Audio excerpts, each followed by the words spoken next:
Action Comics 23.1, aka Cyborg Superman, written by Michael Allen Nelson, art by Mike Hawthorne. So this is coming from Supergirl. This is where Cyborg Superman's thing is happening, and I mean, they spoiled who it was at the end of the last issue of Supergirl, but I'll save it for at least 3 pages here. We open up with the destroyed city of Argo 9 months after Krypton was destroyed, and we see Brainiac is basically just picking through it, and he's like, yep, nope, whole lot of people are dead. Is anybody here alive? And one of the drones is like, yeah, there's like a couple here, but they'll be dead super soon. But one of them, the guy over there, he's actually like conscious. And Brainiac's like, oh, hey, he's the one who like used my tech, who like called me here. I'm gonna go help him. So we cut back to 1 month before Krypton's destruction, and we see Jor-El and his brother Zor-El. And spoiler, Zor-El is Cyborg Superman, like obviously. So they both know that Krypton is going to be destroyed, but they have different ways of going about it. Jor-El is saying, like, I found a planet called Earth, and they look just like us, so we can send our children there, and they'll grow up, and they will, like, basically blend right in. It's perfect. And Zor-El's like, okay, Earth is like a mud planet of stupid monkeys, so like that's a bad idea. I have a different idea, and what I'm thinking is that we use the Brainiac tech for when he shrunk Kandor, we reverse engineer it, and we just shrink a city and save everyone inside. That sounds like a good plan to me. And Jor-El's like, dude, if you're ever talking about using Brainiac tech, it's a bad idea, just straight up off the bat. And Zor-El's like, don't you tell me it's a bad idea. We're both scientists. I'm your older brother. You know, give me some respect, man. And he's like, look, no, I get it, but like, put your ego aside for a minute. This is about our children. This is like, we need to figure out how to save them. And he's just like, oh, whatever. You know what? You're sending your kid to a monkey planet. I'm at least going to save my daughter to something worth saving. So we then see Brainiac taking the body of Zor-El.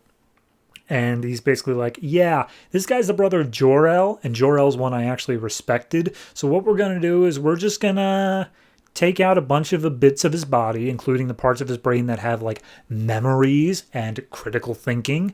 And we're just going to yank those out and make him look more like Jor-El, because that's the part I'm really interested in. And he says that what remains after it's done will be perfection. And we see he has made the Cyborg Superman. And Brainiac's like, hey, you're the Cyborg Superman. He doesn't actually call him that. You're the ultimate Kryptonian. You are perfection. And your task is to go out, search the universe for other specimens worthy of being turned perfect, and bring them to me, and I will make them perfect. Okay? That's your goal. That's what you do.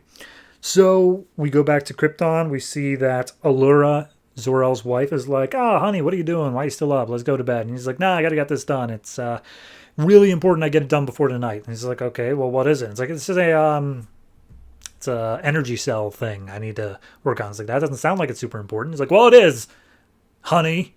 I'll be in a while. And she's just like, okay, look, is this like a Jor-El thing? Like, isn't Jor-El working on like a similar project to whatever you're doing? And it's like, just because he gets the recognition, that doesn't make him a better scientist, honey. I hope you understand that. So at that point, Zor-El's like, you're right. Yeah, sorry. I am just going to finish this real quick, though.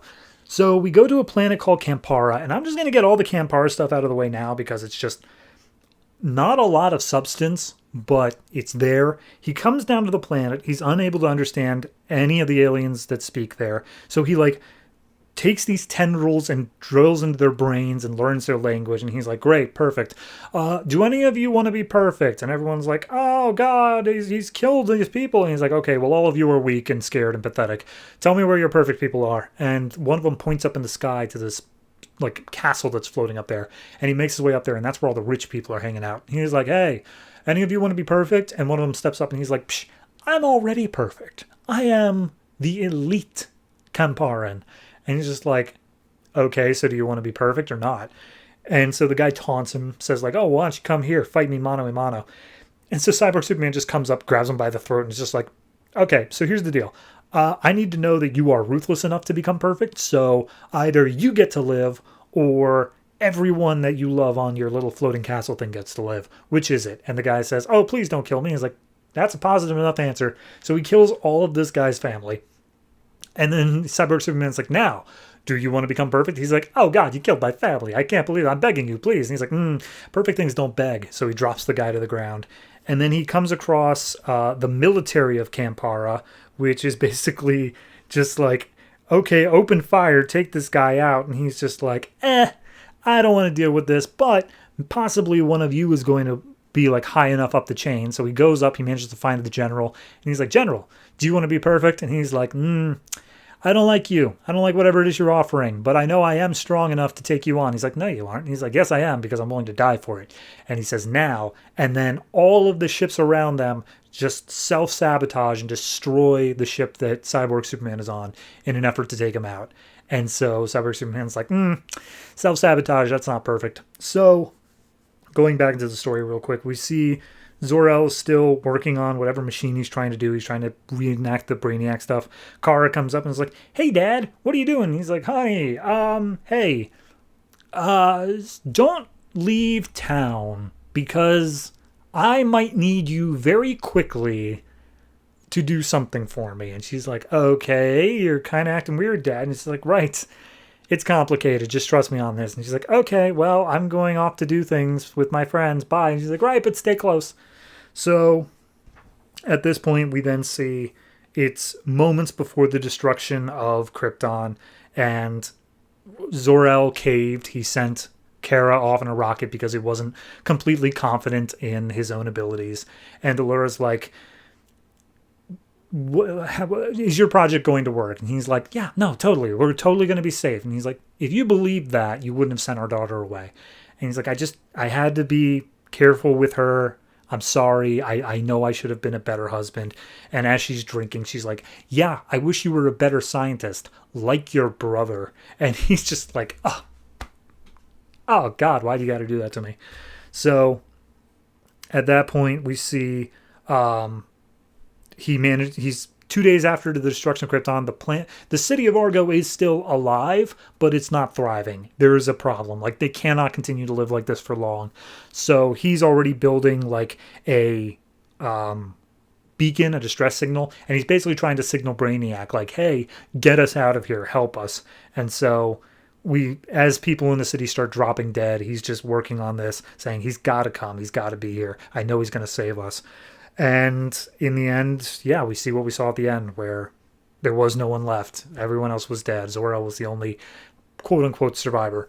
But the last thing we see in terms of the Kampara story is that Cyborg Superman flies over a pair of brothers who are looking for food, scavenging for it. And he's like, hey, what are you willing to do to survive? And they say, I don't know, whatever. And so he drops down a metal bar and says, fight to the death. And so they do, and one of the brothers kills the other one.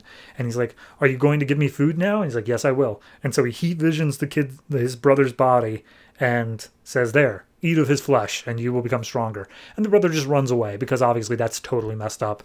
And Cyborg Superman's like, weak. All of them weak.